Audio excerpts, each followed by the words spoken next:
Haleluya. Selamat pagi, salam sejahtera bagi kita semua dalam nama Tuhan Yesus Kristus. Bapak, Ibu, saudara-saudara yang dikasihi oleh Tuhan, dimanapun kita berada saat ini, saya percaya Tuhan ada bersama-sama dengan kita.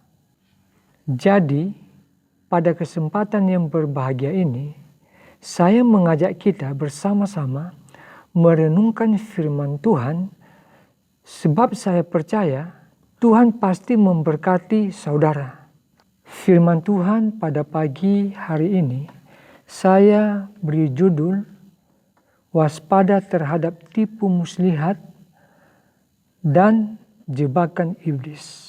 Rasul Paulus dalam suratnya kepada jemaat di Efesus pasal 6 ayat 11 berkata, "Kenakanlah seluruh perlengkapan senjata Allah, supaya kamu dapat bertahan melawan tipu muslihat iblis.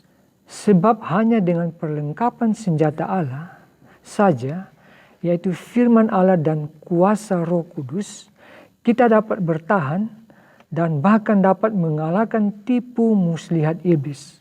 Kuasa iblis sudah dikalahkan oleh kematian dan kebangkitan Tuhan kita Yesus Kristus."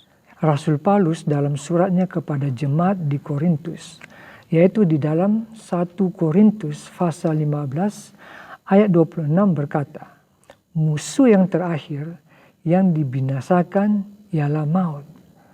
Dan ayat 57 dikatakan, "Tetapi syukur kepada Allah yang telah memberikan kepada kita kemenangan oleh Yesus Kristus Tuhan kita."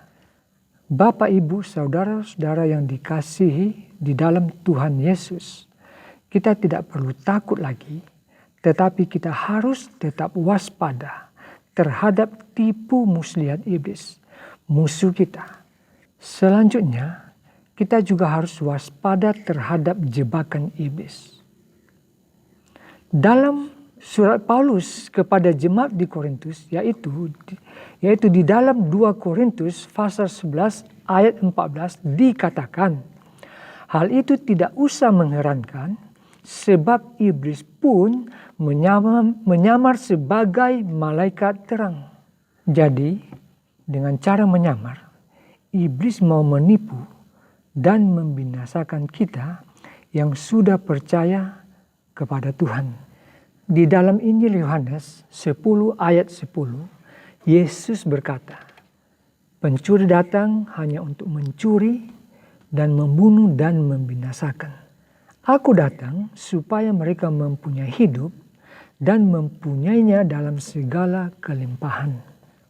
Pencuri, yaitu iblis, pekerjaannya hanya untuk mencuri, membunuh, dan membinasakan. Tetapi Tuhan Yesus datang untuk memberi hidup dalam segala kelimpahan luar biasa. Jadi saudara-saudaraku, inilah yang kita lihat hari-hari ini. Iblis sedang bekerja begitu luar biasa untuk mencuri, untuk membunuh, dan untuk membinasakan iman yang ada dalam kehidupan kita anak-anak Tuhan.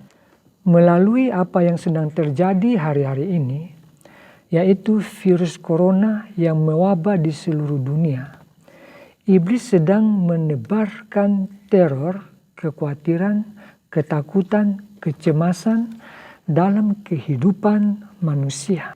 Iblis mau supaya mereka hanya bersandar kepada kekuatan dan pengetahuan manusianya, dan tidak lagi bersandar kepada kekuatan Tuhan.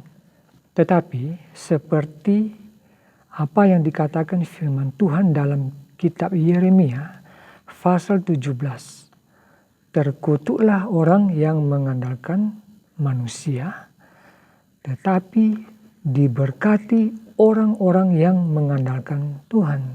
Jadi saudara-saudara, mari kita perhatikan baik-baik apa yang Yesus katakan dalam Injil Yohanes pasal 10 ayat 10.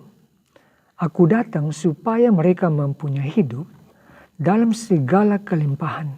Puji Tuhan, ketika kita bersandar dan berseru kepada Tuhan, maka Dia akan memberikan kehidupan. Bahkan hidup dalam segala kelimpahannya. Bahkan ketika Tuhan Yesus datang, Dia tidak hanya memberikan hidup yang berkelimpahan, Dia juga akan meluputkan setiap langkah-langkah kita dari segala tipu muslihat iblis. Bapak, Ibu, dan saudara-saudaraku, mari kita perhatikan Injil Yohanes 1 ayat 4. Dikatakan, dalam Dia, yaitu dalam Yesus, ada hidup, dan hidup itu adalah terang manusia. Jadi, selama kita berjalan dan ada dalam terang Allah itu, maka kuasa kegelapan tidak akan dapat berkuasa atau menyesatkan setiap langkah-langkah kita. Jadi, kesimpulan dari renungan firman Tuhan ini adalah jangan berikan kesempatan kepada iblis. Tetaplah tinggal di dalam terang Allah. Tetap waspada dan berjaga-jaga sehingga kita akan terluput dari segala tipu muslihat dan jebakan iblis. Haleluya. Tuhan Yesus memberkati kita semua. Amin. Mari kita berdoa.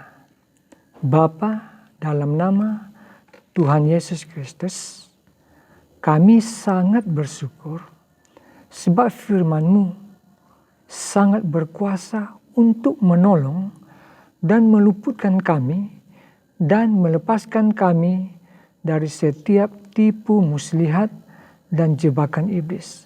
Tuhan, tolong dan pimpin kami supaya setiap saat kami tinggal dalam firman-Mu, sehingga setiap kehidupan umat-umat-Mu adalah kehidupan yang penuh kemenangan. Terima kasih Bapa yang baik, kami bersyukur dan berdoa dalam nama Tuhan Yesus. Haleluya. Amin.